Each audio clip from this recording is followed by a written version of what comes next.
Hey everyone, this is Mr. Holland and Mrs. Zobell coming to you via the internet. So we hope you're all doing very well. Here we have the weight of coloring. Over here on this side of the scale, this is very effective coloring and it shows lots of really nice, good coloring techniques.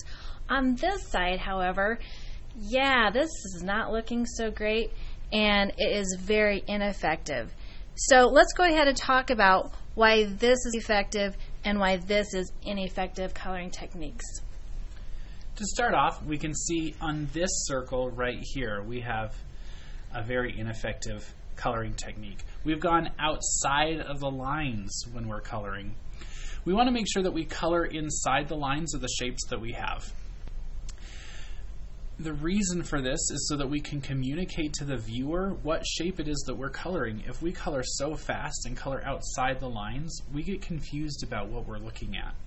So you can see over here, we've taken our time and we've gone in a single direction, moving from the one end of the circle to the other end of the circle, moving from black line to black line, up and down, purposefully coloring what we want to have happen.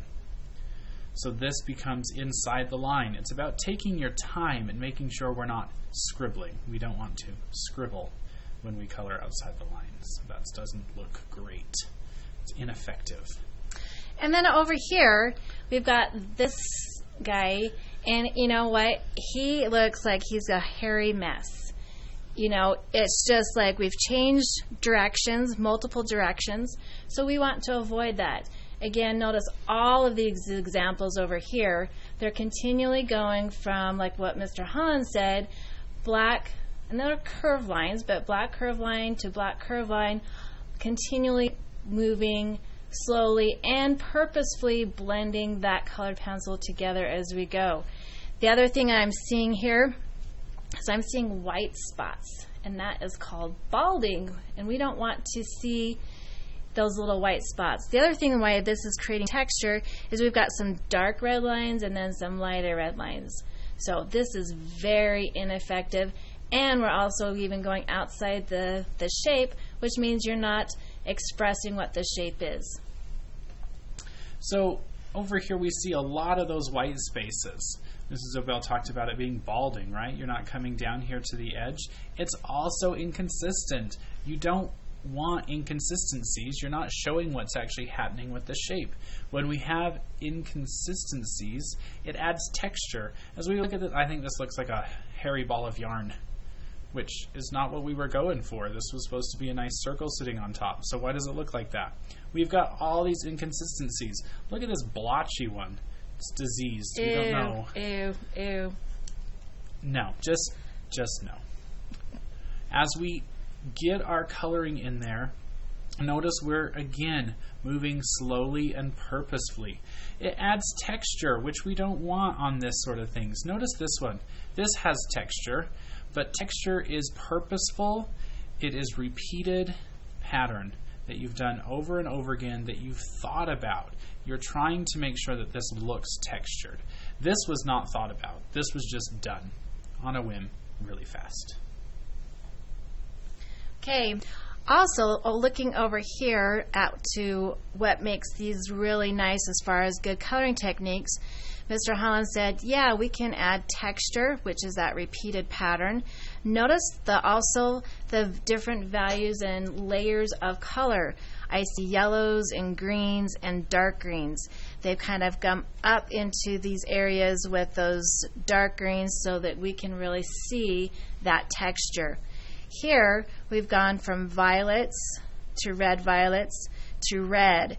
Again, being in that same coloring direction the whole entire time.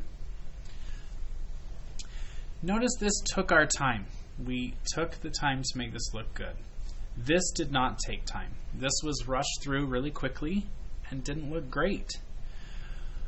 When we rush through, that's what we call scribbling. We are not kids. Kids scribble, and they do it to get done with something really quick. Art is about taking your time to make something look awesome. And if you're not making it look awesome, what's the point? Is there a point, Mrs. No, Zobell? no point whatsoever. Point. Why spend your time making something look like crap? We want it to look nice. So all these things, the going outside of the lines, the balding, that's scribbling. And we don't want that because you are older now. Like, you're in art class and we want your art to look the best. Balding is the opposite of going outside the lines. Do you notice that as well? This one we went too fast. Crazy insane. This one, we might have slowed down a little bit, but we weren't paying enough attention to say, oh, look, I've got this section I forgot, I got that section I forgot. It creates those inconsistencies and creates those textures that we're not looking for. This texture, very smooth. It almost looks rounded. Look at that. Doesn't that almost seem like a sphere instead of just a circle? Whew, so much better. A lot better. And notice you can use different values as you are going from darkest values to lighter values in those lines. And those lines, you're not necessarily really seeing lines. Like over here, I see lines. I am not seeing lines over here in these areas because one line that was colored from the black curve line on the sphere up down to the bottom, one line was laid next to another, and it wasn't like gaps and areas that were just left undone. Notice a couple other things. When we have those scribbling, this looks like grass. Yeah, sort of, not so great like, either. Not a great grass sphere, but kind of a grass sphere. Because those lines are coming off of it and Weird. not keeping the shape. Weird. And then notice here, we've got 3 circles right next to each other. And the artist here tried to create them as 3 orange circles or spheres. But it's really confusing. If we put the same color next to each other all the time, we're going to get really confused because it helps us, or it doesn't help us, see the actual shape. So if we're coloring the same shape, the same color next to each other, our brain gets confused about what it's looking at. Yeah, it kind of looks like this whole scribbled mass. It doesn't look like here's a circle, here's a circle, here's a circle. It's all just kind of like one thing, and one thing doesn't stand out, and it looks very flat and two-dimensional. And in our artwork, and in our notes that we have talked about already, everything we do as an artist is trying to reproduce the 3-dimensional world on our 2-dimensional pieces of paper. And so that's why this is so very ineffective. Yeah. So one couple things we want you to also think about, okay? In art, you should take time to show that you care. All right, and we kind of talked about that up here with these other ones. Like, you want to make sure that you're showing you care about what you're doing, because as an artist, you want to care about what you're producing for the viewer.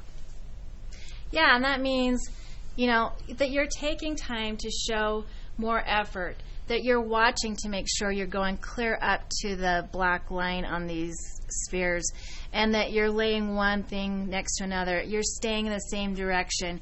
You may be adding value or blending colors and layers and things like that.